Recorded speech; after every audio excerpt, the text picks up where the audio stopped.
What's going on, everybody? This is John J Gaming on the mic here, coming at you with a brand new episode of the FCS Dynasty here on NCAA 06, featuring that next mod.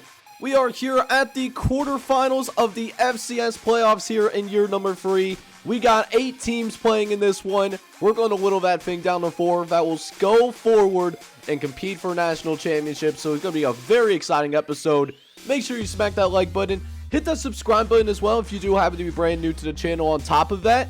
And we'll go ahead and dive right in, starting with an exciting quarterback matchup between Ryan Vaughn and San Diego State, the #1 overall seed, and the #9 seeded New Hampshire Wildcats, led by Carlos Montoya. And speaking of Montoya, he's going to take a shot early, and he is going to connect. How about that for a massive gain for Troy Garcia, who is closing in on 1,000 receiving yards on the season. Montoya, he is staying calm in that pocket, and he is going to throw one on a rope.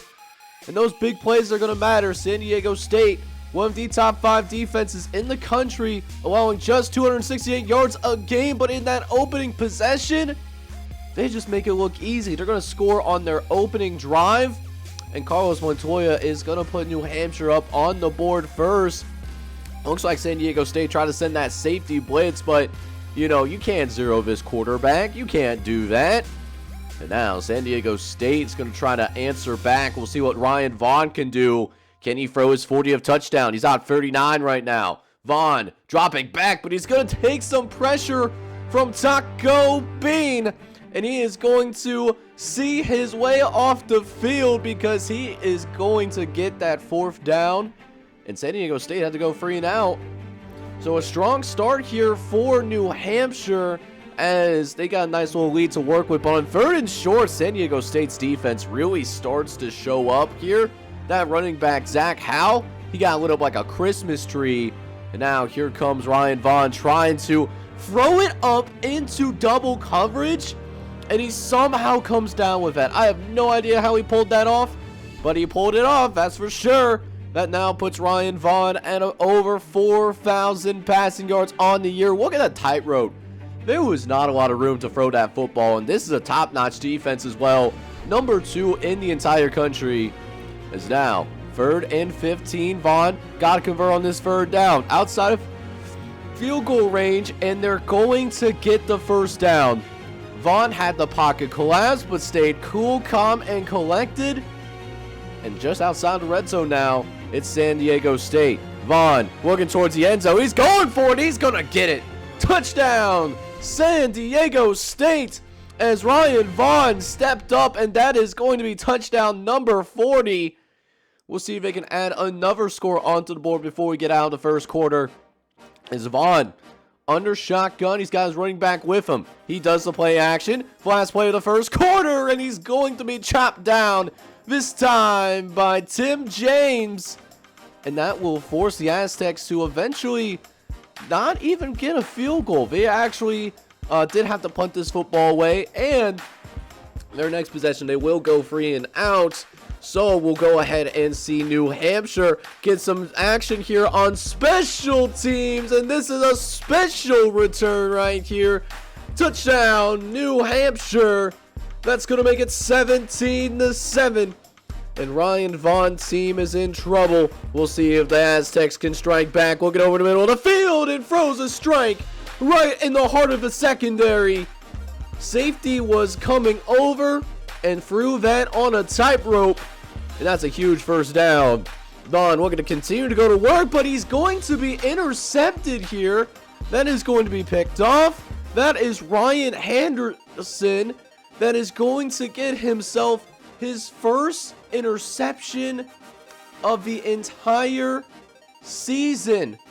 What a heck of a time to get your first interception of the year. And that will set up New Hampshire beautifully, as we'll see Carlos Montoya in that shotgun formation. He'll drop back. He's going to throw to the left-hand side, and he's going to be caught diving into the end zone. Touchdown, Wildcats. And 24-7 is going to most likely be your score going into the halftime locker room, as Montoya threw it up. recognized the one-on-one coverage, and that's a huge first down. As New Hampshire, they are having things on lock. They got things well under control in this game. Remember, this New Hampshire squad, they had to play for the first round and all of that, but they were the #1 team in the nation for much of the season, and that #1 ranking was given for a reason, right? So instead of San Diego State, and I think we're seeing it here, but second half, things start to get really spicy. 4th and 13 from the 14-yard line. We're going to see a punt from New Hampshire, as it looks like it's a decent punt. Gets it over the middle of the field, but gives a lot of space for the kick retain coverage to try and cover. And sure enough, it's going to go into the end zone. Touchdown Aztecs. We got ourselves a game all of a sudden. 24-14 going to be your score, as we'll see if Montoya can get some more points. I don't think 24 is going to be enough, as he's going to get intercepted. Here comes the Aztecs trying to rally back, as that is Jerome Washington gets his hands on the football, and that will be intercepted. So here comes Ryan Vaughn. Got great field position to work with. Gets some time in the pocket as well. Lets it go, and it's going to be caught. Touchdown, San Diego State. We just got a field goal game all of a sudden, as Vaughn, he got hit as he threw that football. That's why that pass came out a little bit wobbly. And here we go, just a 3-point game. This has been an exciting one, as this throw right here over the middle, able to connect for the first down and then some. That was huge, because Carlos Montoya, he was sitting in his own end zone. We don't want a Dan Orlowski moment, as that's going to now make it still 24-21. But on the next play, he's going to get intercepted. This might be taken back to the crib, and it does. Touchdown, San Diego State. They're going to take the lead. So New Hampshire, a game of halves, game of runs. They were up 24-3, and now here's this Aztec squad with 25 unanswered points in this football game. And it all comes down to this last quarter. It's still a 4-point game, and it looks like New Hampshire, they might be falling apart. They might be reminiscent of the ACC championship game that we saw a few episodes ago when they went up against the Delaware Blue Hens. That's why they're not conference champions. Man, you hate to see it just collapsing at the very worst time. They need a critical stop here. 4th down. This is to make it a 2-score game. They're going for it. Vaughn gets hit, and he's going to be sacked. That's New Hampshire's 5th sack, and that's going to be the biggest sack of the entire game. Wow, I am shocked they did not go for the field goal, and we'll see if it hurts them. Now, New Hampshire did have to punt the football away, so under 3 minutes left to play. Vaughn looking around the middle of the field. He's going to be intercepted. Hang on now. There's still some life in New Hampshire. We'll see if they can put together a drive. They were able to rally back in their game against Utah State in the previous episode. Do we see another last-minute comeback from Carlos Montoya? 1:19 left to play. It's a 3rd and 10. Montoya looks towards the end zone. He's got his guy. Touchdown, New Hampshire. 30-28. Look at Montoya. So much poise. And when it matters the most, he comes through. But was there too much time left for Ryan Vaughn? 56 seconds left to play. He's going to be intercepted. Picked off. And that should seal the game, as Tyler Boyd gets the interception. That's his 8th pick of the season. He's been a ball hawk out there in the secondary, and that one might be the most critical of this entire season, as New Hampshire will take down the #1 overall seed in the FCS playoffs. And that also means they are going to move on, and they will play the winner of our next quarterfinal matchup between the defending national champions and the #4 overall seed, North Dakota State. But for now, great win for New Hampshire. They're shedding that aurora of how they choke in the playoffs. Not this year. So what we got here in the quarterfinals is actually a rematch from season number 1. These two teams have met in the playoffs in the past. This was a first round matchup in year number 1, where Kent State beat North Dakota State handily. But it feels like a different team this year. It seems like North Dakota State, they just came off blowing out Akron, while Kent State, they were given everything that they were asked for in their matchup against Southeast Missouri State. One of those teams that, we talked about in the FCS playoff bracket reveal that are on the rise. But that being said, can North Dakota State get revenge? Can they beat the two-time defending national champions? We'll start with Golden Flashes. They get the ball first to start this game. It's Tyrell Williams. He rolls to the outside. It starts with a big play over the middle. It's going to be caught for a massive first down. That's not the start that you're looking for, as Kent State, they actually do stall out on the next drive. They don't get a field goal. North Dakota State will get a field goal on the board. That will make it an early 3-0 game, as we see that poor wide receiver get lit up like a Christmas tree. But the Bison offense, the key for them in this game, they got to get that run game going. If that running game is humming, then no one's going to be able to stop them. And early on, A.J. Ferguson, he's looking like a difference maker. They made a change at quarterback coming into this season. A.J. Ferguson, he was the backup last year. He gets promoted to the starter position. And so far, it's working well for him. Up 10-0, going into one quarter of action. But their tailback has other plans. Able to rip off a pretty nice run there. Huge first down for the Golden Flashes, as Robinson's going to at least carry a little bit of momentum for Kent State going into the next quarter. But they will not be able to do anything else on that possession. So still a 10-0 lead, as North Dakota State is actually going to try to throw the football here, but it's going to be intercepted. Is this going to be taken to the end zone? No, it doesn't. But Jeremy Dykes, third interception of his career. That's of his entire collegiate career. He's able to pick off A.J. Ferguson. And Ferguson does not throw the football very often. He was looking for Mike Sapp in that situation.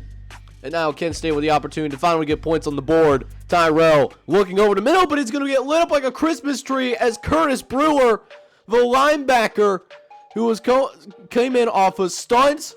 And now is a beautifully ran defensive scheme, as that now makes it 3rd and long. Williams looking to fire towards the end zone. It's fumbled. Who's going to get it? It's North Dakota State. They get their hands on the football. They will mark it a touchback. Wow. Kent State still being silenced on the scoreboard. Is this the year that we see the Golden Flashes go down in the playoffs? We'll see what they can do following that possession, as Ferguson, he's going to take it on the option, but he fumbles the football too. And Kent State's going to recover. That's already their 2nd turnover. And that was what killed them in their year 1 playoff appearance. The turnovers. It was able to make this game against Kent State under control, for those of you that remember watching that year 1 playoff matchup. And now Kent State with an extra possession. Tyrell going play action, first things first. Trying to throw over the middle, but it's intercepted again. Turnovers galore in this game, as that's going to be the 4th turnover between these two teams that we witness here in the first half. As Tyrell Williams, he looking over the center of the field, trying to throw with some touch, but it was not open. Nobody was there. I don't know what he's thinking. So now, 120 left to play in the first half. Ferguson, he's going to bounce it off to the perimeter over to Anderson, as that was Dallas Clark. I was able to track down the tailback. But man, did A.J. Ferguson take a shot as well. So a few plays later now, 2nd and 7. Ferguson trying to throw over the middle of the field. Looks like he might have gone for, that could have been the backup tight end. Usually don't see those offensive line numbers running around in the end zone. Very rare. So I'm surprised that they had him run a legitimate route there. So North Dakota State, they got a 13-0 lead. They got the lead, but it feels like they're wasting opportunities. Could easily be 21-0 right now, as Robinson, he's going to finally get himself going here. 1st and 10, he's going to run it to the outside, and it's going to be a 28-yard gain. Huge first down. Here comes the Golden Flashes Are we finally seeing this offense wake up a little bit? 3rd and short. Going under the toss to the left-hand side. Robin in the open space. He's going to find the end zone. Touchdown. Golden Flashes. And now we got ourselves just a 1-score game. Can North Dakota State hang on? Ferguson running the option. Left-hand side, but it's fumbled. And Kent State recovers. Oh, they're falling apart right now. They're selling. That's their 2nd fumble that they have lost in this game. And this one feels critical. They start this one out in the red zone. For the lead, Robinson takes the carry, bounces it to the outside, runs through a defender, and that's another score. Make that 14-13 as your score. Golden Flashes finally get themselves a lead, but now we got ourselves a bar fight here. 1-point game going to the final quarter. Who wants it more? Williams looking downfield. He wants his guy. He's going to get his guy in double coverage. That's another red zone opportunity. And Tyler Williams, he's been held in check, but that was a big-time throw in the crutch, even though he only has 100 yards passing. So here we go now, 3rd and 7, as Williams looks for the dagger. Throws to the right-hand side. He's got his crossing route, and his receiver does the rest of the work. Going into the end zone, that's a touchdown for Kent State. 8-point game now being your score. So 2 minutes left to play. Ferguson drops back. He needs to throw it into the end zone. Throws it up for Mike Simp, but he's going to get it. He's going to get it. That will be a score. So North Dakota State, they get their first points of the second half. And they are going to, they still need a 2-point conversion. They have been perfect on 2-point conversions all season long. 100%. That's best in the country. What do they go with to try to tie this game? It's a handoff to Anderson, but Kent State's going to stand them up. Nowhere to go. And that means that they are going to have to go for the onside kick potentially in order to stay alive. Can they get the onside? Big moment for both teams, and it's going to be recovered by the Golden Flashes. Now, North Dakota State, they still have their timeouts to work with. Can they keep them out of the end zone? If they don't, this game is over, and looks like it is. Oh, no. Kent State, they score with 1:15, and there might be that fat lady singing. I have no idea. Still going to show some fight from the Bison as Ferguson throws a desperation toss in the air, and it's going to be picked off. Looking for Lerod Montez, the sophomore custom. He overthrows him and never gets a shot to play for the ball because that was 5 yards. That was 5 yards overthrown. And it was another tough fight, but Kent State with that playoff experience, they find a way to win this game, 28-19, being your final score. And that means we will see the New Hampshire Wildcats take on the defending national champions. That will be our first semifinal matchup that we will see here. This was a really close game throughout the majority, of this portion of the episode. But the ultimate difference, those turnovers, Kent State +2 in this one. But now we'll go check in on the Heisman Trophy winner, Robert Johnson, and the number 2 seeded Rice Owls taking on the number 10 seed Idaho Vandals. As Idaho, they're working through this tournament pretty well. They're coming off a win versus Temple. They blew out Temple, actually. They also beat Delaware by a couple of touchdowns, so they look good so far. We'll see what they can do against this number 2 Rice squad, who I really thought was going to blow out New Mexico State, but then they really eased things up there in the second half. So the score looked respectable, but it was never in doubt. Robert Johnson, he is obviously the player to watch in this one. 15 touchdowns, no interceptions. We'll see if he can continue to be turnoverless. But in this game, we're going to jump into the second half. Because to be honest with you guys, not really a lot happens in this game. Robert Johnson actually gets hurt. So their backup quarterback has to come in, Johnny Mason.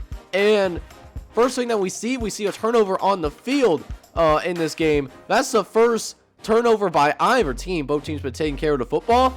Just neither team really able to move it. We'll see if some things change here as this tailback is able to find the end zone for the first time in this game. Someone finally gets in there, and Idaho's going to take a lead in this very defensive matchup. 7-3.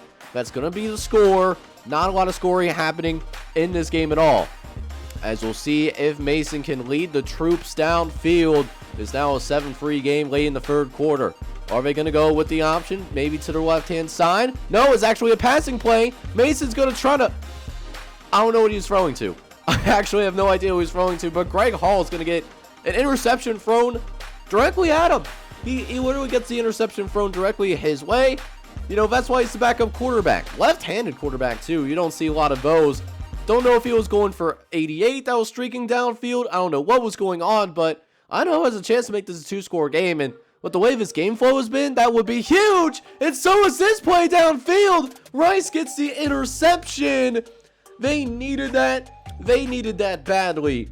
Because if Idaho scores a touchdown there, this game might have been over. Just the way that things have been rolling right now. But now, Rice still has a chance. They still only need a touchdown in order to take the lead.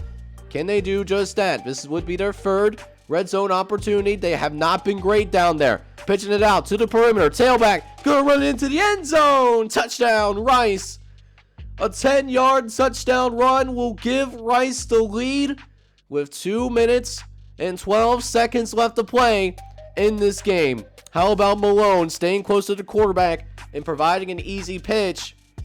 So now Idaho with one last gasp. Going to try to throw it deep downfield, but it's going to be intercepted. And that will officially recognize that fat lady singing, as Ken Bass is going to get his first and only interception of this football game. And Rice, ugly game. Very ugly game, to say the least. But sometimes you got to find ways to win ugly, and that's exactly what happened here. Rice, they will move on. They got to play better, though. They have to play better because Rice was the lowest seed remaining in this FCS playoffs. If they played any of the other teams in the tournament, we're looking at Rice being bounced here in the quarterfinals. But they can only control what they can control. They found a way to win the game. They did have 200 yards on the ground, so that was really solid. But considering that's all that they do, they did not throw the football very often, especially the backup quarterback. They got to show a little bit more balance moving forward. So now we go to the final FCS playoff game in this episode here in the quarterfinals.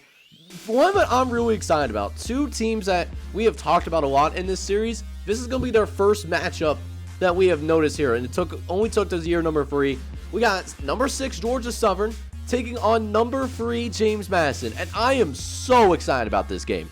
We got Ikeda Woods taking on Stephen Rogers. Two dramatically different quarterbacks. And we'll see who ends up coming out on top. They both, their offenses are completely different.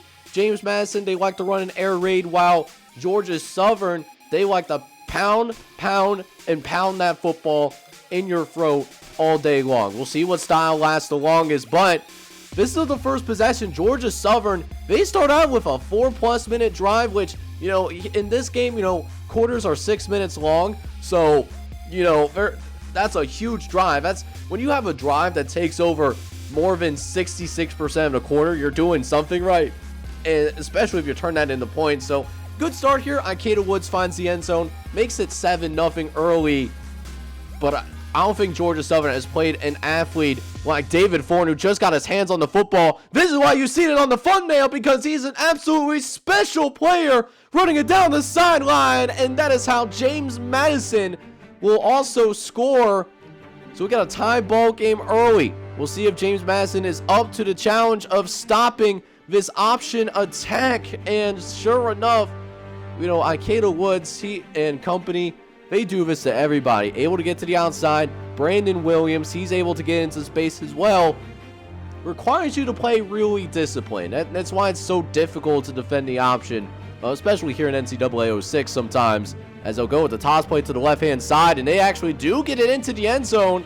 Is a touchdown for Georgia Southern, as the Eagles will take the lead on the Dukes. 14-7 now going to be your score.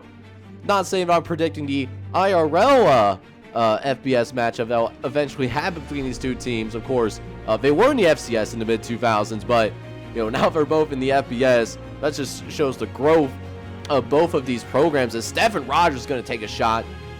So it's 3rd and 24 now. Not exactly where you want to be, but, you know, here you are. Anyways, as Stephen Rogers gets absolutely crushed by David Abua.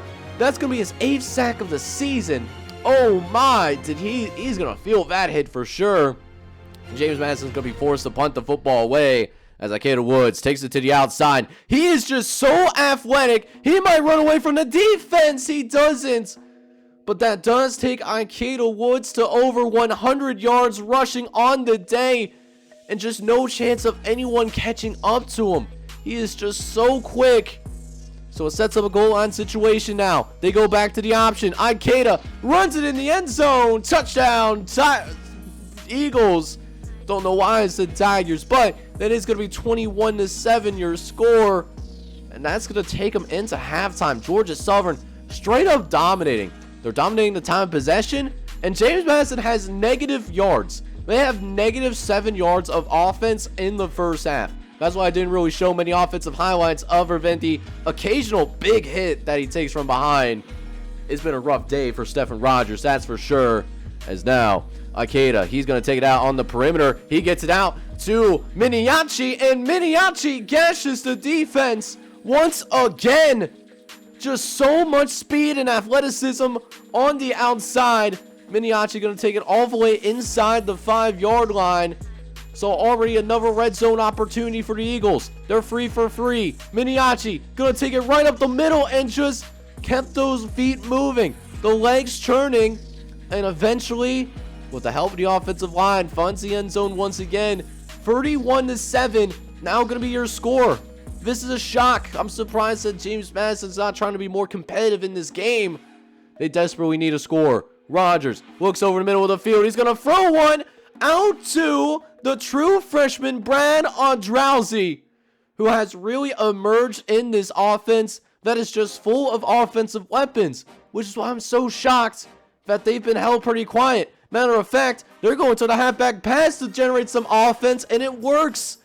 They get it out to the sophomore, Jody Gentry, who had to come back for the ball a little bit, but sets up another goal line situation. Can this offense finally manufacture points? In the back of the end zone, he finds David Thorne for the touchdown. They will go for the 2-point conversion, as if they are successful, they will be going to make this a 2-score game. We'll see if they go. If they go with BJ Bowers, who I thought was going to be able to run to the end zone, but Georgia Southern closes it out. I mean, look at this hole that he had. I'm surprised he wasn't able to get it in there. That just shows the speed that Georgia has on the defensive end. So it's still a free possession game, but at least James Madison's able to produce something on offense. They got to find a way to stop Ikeda Woods, and that helps for sure. Able to almost get him for a loss, or at least it feels like a loss whenever you prevent him from getting downfield a lot. But speaking of getting downfield, Ikeda Woods, he's going to do just that. He hits away from the safety, and that was one man left to beat. Can't beat him. Not going to try to worry about that stiff arm so that he can protect the football a little bit more. He knows how his bread is buttered. He's averaging more than 6 yards a carry. He has been explosive in this game.